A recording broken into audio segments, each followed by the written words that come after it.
I spent over 20 hours on stream building this first order fortress in LEGO Fortnite Odyssey. Although it's meant to emulate the prefabs, it is actually 100% custom from the ground up. It has a mess hall, command center, practice range, server/IT room, bathrooms, showers, and multiple living quarters. Before I get started on the tour, don't forget to subscribe and be sure to check me out here on YouTube as well as Twitch and TikTok, where I stream most days from 4 to 8 p.m. PST. Now, as I go through, you'll notice that about 95% of these parts are from the First Order LEGO Pass. So this Imperial awning is one example, so as I go through this, I will try to point out the things that don't come from this pass so you know where to get them from. And also, if you want to learn how to make these cargo pads/landing bays, then I will probably have a video tutorial posted separately from this in a few days. And speaking of the cargo bays, those will be the first thing we go through before we get inside. So not only do these look cool, but with 3 of them going out in multiple angles added a ton of depth to this base overall. That, and it gave me an excuse to do one of my favorite things, which is decorate with clutter and storage. There's basically no wrong way to do this. You pretty much just stack cargo crates and other stuff in random places, and it looks great.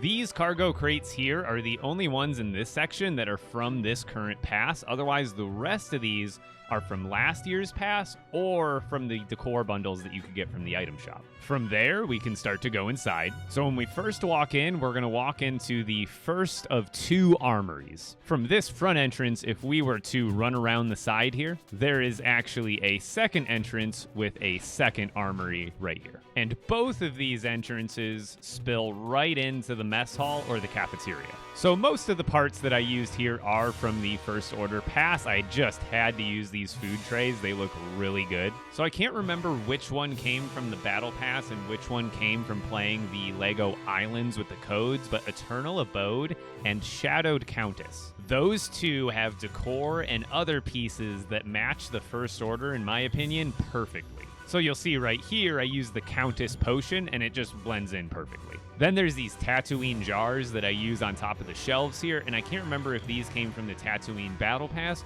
or the Tatooine Decor Pack from the item shop. So another thing I like to use a lot in the kitchen setting are these apothecary jars, and you get them as a gift from a Dry Valley villager. Also, one other fun random detail is all of the mouse droids can be interacted with, and you can actually pet them, and they make a sound.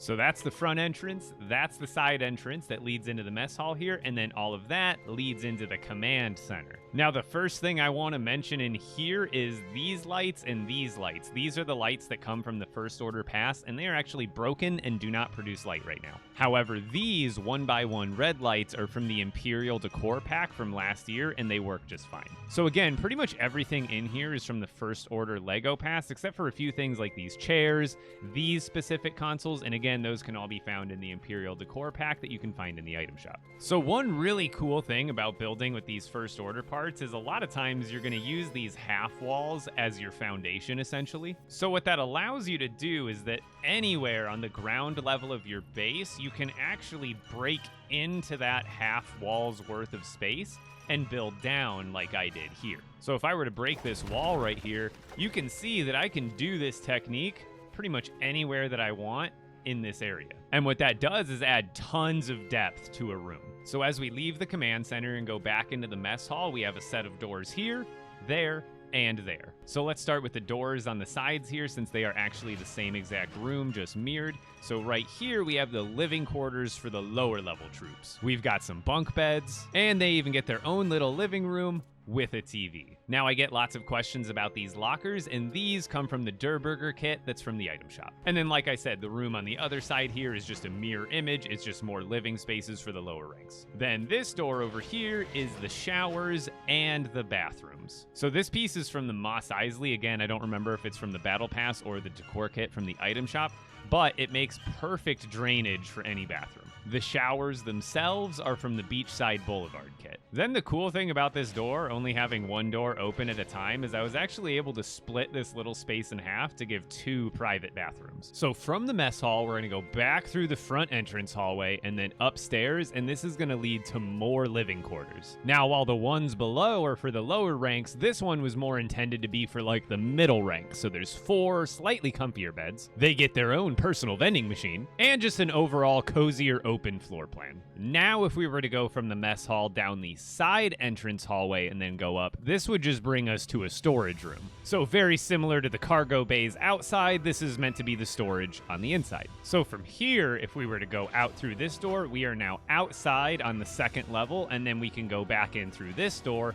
and this would lead us back to those living quarters. So on the outside here, there's nothing too crazy going on. The trick here is just to add tasteful satellites, antennas, and other stuff just to make it come to life. Just like the cargo, there's really no wrong answer with this stuff. Kind of just distribute it evenly across the rooftops and on the sides here, and it looks really good. So this is probably my favorite Star Wars decor piece ever, and it's the Squadron Generator. It's huge, it looks fantastic, and it goes in with pretty much any Star Wars build you can think of. The only downside is it's another paid pack from the item shop from the Rebel Survival Pack. And same thing goes for this Imperial Castle comms unit. It looks fantastic, but it's behind a paywall as well. So before we go into this big building up here on the top, there's actually one more story of this build over here that we need to check out. So as we go in here, this was the storage room that we already saw, but when we go upstairs, there's actually a shooting range. So not a crazy amount of detail going on here, but it gets the message across, right? Back here, we got a counter with some weapons, and then over here, we got a modest little range, and I thought it was kind of funny that we're actually using Darth Vader as our target practice.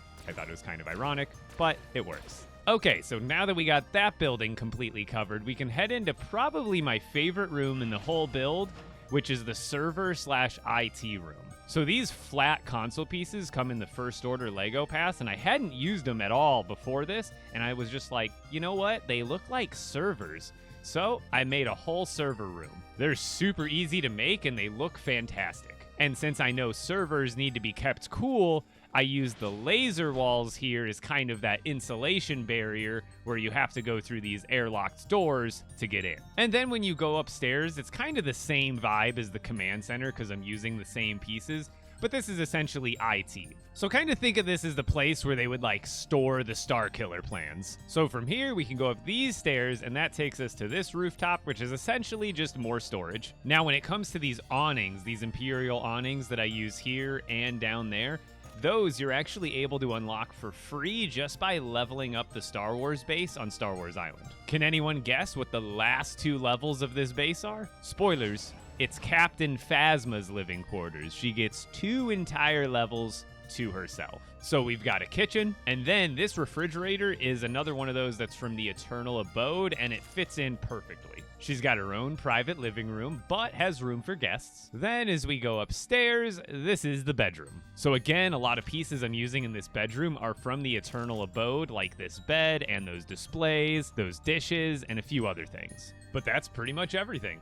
But if you want to see more builds like this, be sure to follow on literally every platform at EpikBricks. And if you want to see builds like this come to life live, then definitely drop a follow on TikTok, YouTube, or Twitch, where I stream every day from 4 to 8 p.m. Pacific.